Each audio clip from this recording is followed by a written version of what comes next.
आगामी राज्यसभा निवडणुकीच्या तोंडावर बिहारच्या राजकारणामध्ये मोठी घडामोड होण्याची शक्यता आहे। विद्यमान मुख्यमंत्री नितीश कुमार आणि भाजप अध्यक्ष नितीन नवीन आज राज्यसभेसाठी अर्ज दाखल करणार आहेत। नितीश कुमार आज सकाळी 11 वाजता गृहमंत्री अमित शहांच्या उपस्थितीमध्ये राज्यसभेसाठी उमेदवारी अर्ज भरणार आहेत। त्यामुळे बिहारमध्ये मुख्यमंत्रीपदी खांदेपालट होऊ शकतो।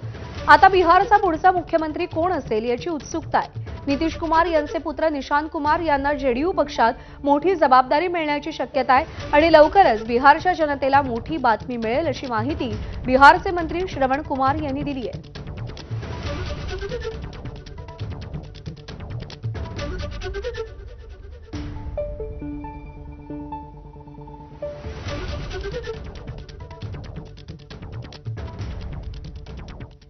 भारतीय जनता पार्टी के निर्णय के साथ हम लोग वर्किंग में रहते हैं और आज काली मंदिर महावीर मंदिर का दर्शन किया।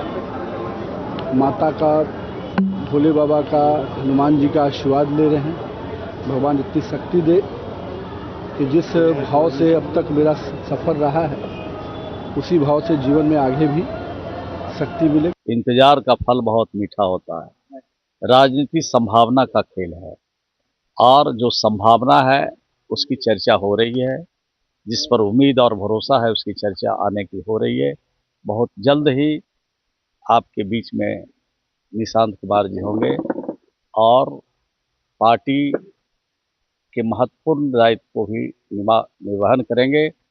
बिहार के लोगों की जो निगाह है, बिहार के नौजवानों की जो आशा के केंद्र हैं, बहुत जल्द ही यह तोहफा होली के अवसर पर ही लोगों को मिलेगा। आणि यानंतर आपण पुढच्या बातमीकडे वळूयात। आपण सध्या बिहारच्या राजकारणासंदर्भात चर्चा करतोय।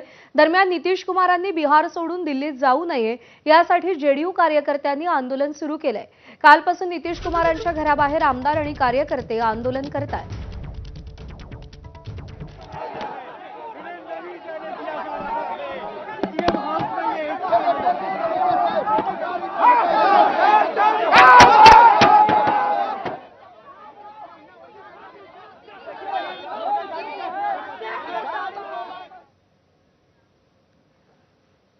दरम्यान नितीश कुमार राज्यसभेवर गेल्यास बिहारचे पुढचे